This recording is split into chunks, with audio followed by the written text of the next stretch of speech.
আসসালামু আলাইকুম বন্ধুরা, আশা করি আল্লাহর রহমতে সকলেই ভালো আছেন। হযরত দাউদ আলাইহিস সালাম ছিলেন এক ন্যায়পরায়ণ ও মহান বাদশাহ। তার শাসনকালে পৃথিবীর 2/3 তার রাজত্বের অন্তর্ভুক্ত ছিল। আল্লাহ তাআলা তাকে দান করেছিলেন অপরিসীম অলৌকিক শক্তি, বিপুল ধন সম্পদ এবং এমন এক সমুদ্র কণ্ঠ যার তুলনা সৃষ্টি জগতে আর নেই। একদিন হযরত দাউদ আলাইহিস সালাম সমুদ্রের তীরে বসে গভীর ধ্যানে আল্লাহর ইবাদতে মগ্ন ছিলেন। তিনি যখন তার মনোমুগ্ধকর কণ্ঠে আল্লাহ প্রদত্ত জাবর কিতাব পাঠ করতেন, তখন প্রকৃতির প্রতিটি জীবজন্তু সেই সমুদ্র তেলাওয়াতের সুরে বিমোহিত হয়ে যেত। সমুদ্রের বিশাল জলরাশি, গভীর বনাঞ্চলের জীবজন্তু, আকাশের উড়ন্ত পাখি, এমনকি পাহাড় পর্বতও তার কণ্ঠের মাধুর্যে সাড়া দিয়ে আল্লাহর তাসবিহ পাঠ করত।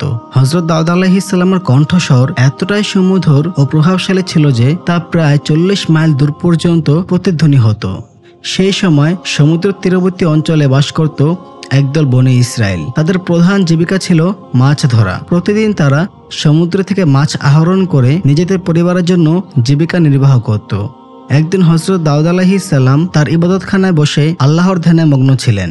সেই সময় মহান আল্লাহ রব্বুল আলামিন তার প্রতি একটি গায়বী আওয়াজের মাধ্যমে একটি গুরুত্বপূর্ণ আদেশ নাজিল করলেন। আল্লাহ তাআলা বললেন, হে দাউদ, তুমি তোমার জাতিকে জানিয়ে দাও, শনিবার দিনকে আমি তাদের জন্য ইবাদতের দিন হিসেবে নির্ধারণ করেছি।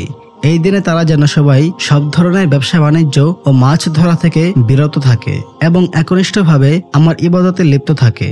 হযরত দাউদ আলাইহিস সালাম আল্লাহর পক্ষ থেকে এই পবিত্র আদেশ পেয়ে বনী ইসরায়েলদের সামনে উপস্থিত হয়ে বললেন, হে বনী ইসরায়েল, তোমাদের রব সর্বশক্তিমান আল্লাহ শনিবারের দিনকে ইবাদতের দিন হিসেবে নির্ধারণ করেছেন। এই দিনে তোমরা কোনরূপ লেনদেন, ব্যবসা বাণিজ্য কিংবা মাছ ধরা করবে না। এই দিন হবে একমাত্র আল্লাহর ইবাদতের জন্য। আল্লাহকে ভয় করো, তার হুকুম মানো, তাহলে তোমাদের জন্য কল্যাণ নিহিত আছে। হযরত দাউদ আলাইহিস সালামের উপদেশ অনেকেই আন্তরিকতার সাথে গ্রহণ করলো। দেশের বেশিরভাগ মানুষ শরীয়তের আইন মেনে চলতে লাগলো এবং আল্লাহর প্রতি শ্রদ্ধা রেখে শনিবারের দিনকে ইবাদতের দিন হিসেবে পালন করলো।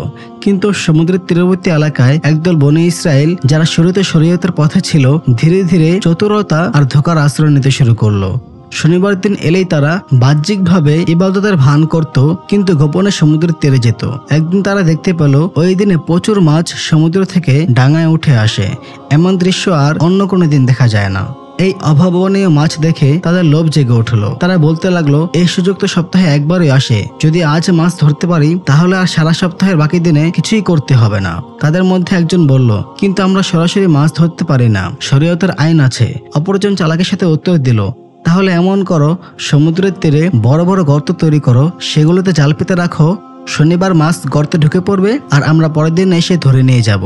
তাহলে তো আর এই মাছ শনিবার দিন ধরা হলো না। এই ফাঁকি দেওয়ার পরিকল্পনা তাদের খুব ভালো লেগে গেল। তারা বাড়ি ফিরে গিয়ে কাজ শুরু করলো। জাল বিছানো হলো, কূপ খোঁড়া হলো, আর প্রতিবারই প্রচুর মাছ আটকা পড়লো। তারা রীতিমতো ব্যবসায়িক সফলতা অর্জন করলো। তাদের ধন সম্পদ বেড়ে যেতে লাগলো। কিন্তু এই অন্যায়ের বিরুদ্ধে সমাজে তখনও কিছু মানুষ ছিল যারা আল্লাহকে ভয় করত। তারা একদিন ওই লোকদের সামনে গিয়ে বলল, হে আমাদের ভাইরা, তোমরা কেন শনিবারে মাছ ধরার পায়তারা করছো?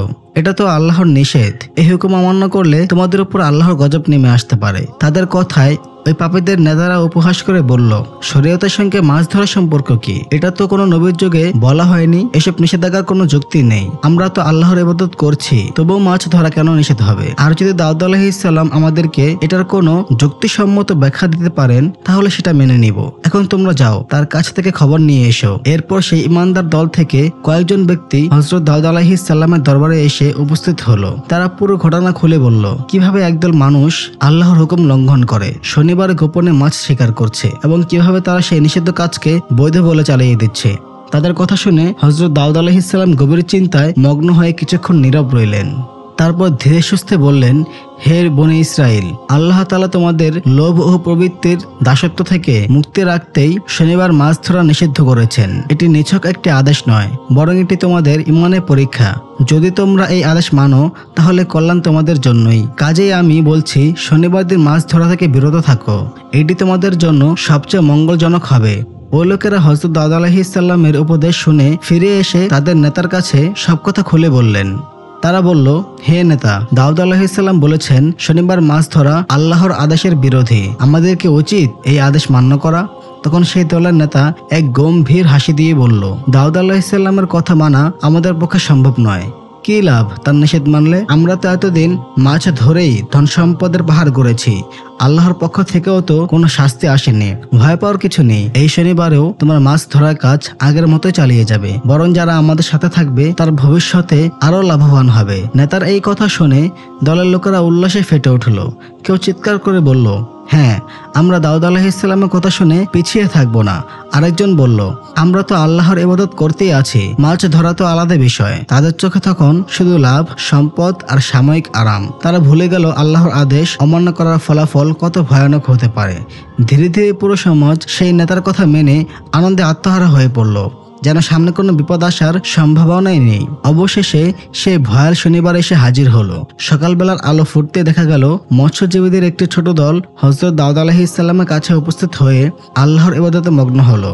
তারা নিজেদের প্রতিজ্ঞায় অটল রইল, কোনোভাবেই শনিবার মাছ ধরবে না। কিন্তু দুঃখজনকভাবে অধিকাংশ জেলে দাউদ আলাইহিসসালামের নিষেধ অমান্য করে ভোর হতেই দলে দলে সমুদ্রের তীরে ছুটে গেল। তারা সারাদিন আনন্দে মাছ ধরলো এবং তা বাজারে বিক্রি করে অনেক টাকা উপার্জন করলো। তাদের মুখে বিজয়ের হাসি, চোখে ছিল ধন সম্পদের মায়া। কেউ একজন বলছিল, দেখেছো, দাউদ আলাইহিসসালামের কথায় কান দিলে আমরা এই রোজগার থেকে বঞ্চিত হতাম। রাত গড়িয়ে গেল, সকালে তাদের ঘরে ফিরে গেল। পরের দিন ফজরের পর যখন কিছু লোক ইবাদতের জন্য বের হলো, তারা হঠাৎ থমকে গেল। চারিদিকে একেবারে নিস্তব্ধ, পাখির ডাক নেই, মানুষের কণ্ঠ নেই, এমনকি সেই চেনা সমুদ্রের ঢেউর আওয়াজও নেই। তারা পরস্পরের দিকে তাকিয়ে বলল, ভাই, আজ কেমন যেন অস্বাভাবিক নীরবতা। জেলেরা তো এমন দিন উৎসব করে, আজ কোথায় গেল সবাই? তারা কৌতূহল নিয়ে এগিয়ে গিয়ে এক বাড়ির ভিতরে ঢুকে পড়ল।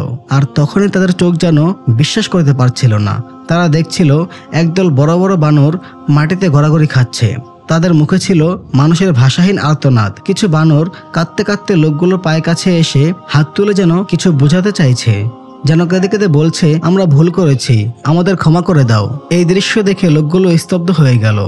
এমন সময় কিছু নারী এসে বলল, গতকাল আমরা অনেকবার নিষেধ করেছিলাম, কিন্তু তারা শুনেনি। তারা শনিবার আল্লাহর নিষেধ অমান্য করে মাছ ধরতে গিয়েছিল। আর এখন দেখো, আল্লাহ রাব্বুল আলামিন তাদের সবার রূপ বদলে দিয়েছেন। তারা এখন মানুষ নয়, তারা এখন বানর।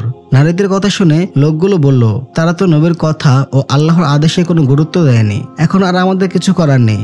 তবে আমরা দাউদ আলাইহিসসালামের কাছে গিয়ে তাদের জন্য ক্ষমা চাইব, যদি আল্লাহ চাহেন তাহলে হয়তো। এই বলে তারা হযরত দাউদ আলাইহিসসালামের উদ্দেশ্যে রওনা দিল। তারা দলে দলে হযরত দাউদ আলাইহিসসালামের দরবারে হাজির হলো। তারা বলল, হে আল্লাহর নবী, আমরা আপনার কাছে আবেদন জানাই, দয়া করে তাদের জন্য ক্ষমা প্রার্থনা করুন। হয়তো আল্লাহ তাআলা তাদের ক্ষমা করবেন আর তারা আবার মানুষ রূপে ফিরে আসবে। হযরত দাউদ আলাইহিসসালাম গভীর দৃষ্টিতে তাদের দিকে তাকালেন। চোখে ছিল দুঃখ আর মমতা। তিনি ধীরে বলে উঠলেন, ক্ষমা করা একমাত্র আল্লাহ রাব্বুল আলামিনের এখতিয়ার। আমি একজন নবী হিসাবে তোমাদের সতর্ক করেছিলাম। আমি শুধুই একজন বার্তাবাহক। যদি তিনি ইচ্ছা করেন তবে অবশ্যই ক্ষমা করতে পারেন, কিন্তু তার হুকুম অমান্য করা এবং চালাকির আশ্রয় নেওয়া, এটি তার ক্রোধকে আহ্বান করেছে। তাফসীরবিদদের বর্ণনা অনুযায়ী ওইসব মানুষ যারা রূপান্তরিত হয়ে বানর হয়ে গিয়েছিল, তারা কখনো মানুষ রূপে ফিরে আসেনি। 3 দিন পরেই একে একে তাদের সবার মৃত্যু হয়। তাদের কবরও আলাদা করা হয়েছিল, যেন ইতিহাস সাক্ষ্য দেয় আল্লাহর আদেশ অমান্যকারীদের কি পরিণতি হয়। অন্যদিকে যারা হযরত দাউদ আলাইহিসসালামের উপদেশ মেনে চলছিল, যারা আল্লাহকে ভয় করে শুদ্ধ পথে, সৎ পথে অটল ছিল, তারা সকলেই নিরাপদ ছিল। তাদের উপর কোনো বিপদ আসেনি, বরং তারা পরবর্তীতে শান্তি ও নিরাপদ জীবনে বসবাস করতে লাগলো।